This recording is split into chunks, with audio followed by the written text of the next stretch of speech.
News 29 Maharashtra, तुमच्या आवाजाची, तुमच्या हक्काची बातमी। एकीकडे गडकरींचा हायवे पॅटर्न, दुसरीकडे पैनगंगा पुलावर मृत्यूचा सापळा। गडकरी साहेब, या पुलाचे भाग्य कधी बदलणार? देशात रस्ते आणि पुलांचे जाळे विणून विकासाची नवी पहाट आणणारे केंद्रीय मंत्री नितीन गडकरी साहेब यांच्या कामाची चर्चा जगभर आहे।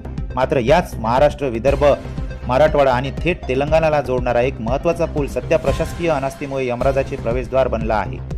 घाटंजी ओंकेश्वर मार्गावरील पैनगंगा नदीच्या पुलाचे दोन्ही बाजूंचे संरक्षण कटळे पूर्णपणे गायब झाले असून हा रस्ता आता अपघातांना उघड आमंत्रण देत आहे।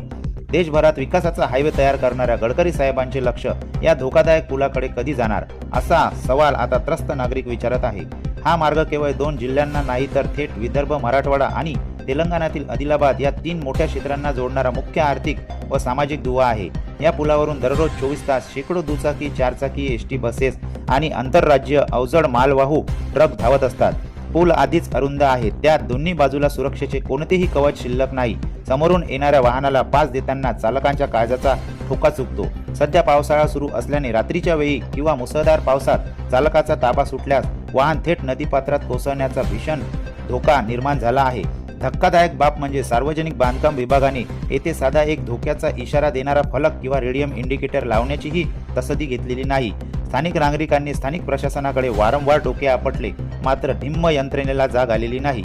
स्थानिक अधिकाऱ्यांकडून अपेक्षा संपल्यामुळे आता नागरिकांच्या नजरा थेट केंद्रीय मंत्री नितीन गडकरी यांच्याकडे लागल्या आहेत। देशाचा कायापालट करणारे गडकरी साहेब या त्रिवेणी संगमावरील पुलाची दखल घेऊन प्रवाशांना सुरक्षितता देतील का, असा आर्त टाहो येथील जनता फोडत आहे। कोणत्याही मोठ्या दुर्घटनेची वाट न पाहता वरिष्ठ पातळीवरून या पुलाचे दोन्ही बाजूचे कटळे तात्काळ दुरुस्त करण्यात यावे, अन्यथा होणाऱ्या विपरीत परिणामांना प्रशासनच जबाबदार असेल, असा थेट इशारा नागरिकांनी दिला आहे।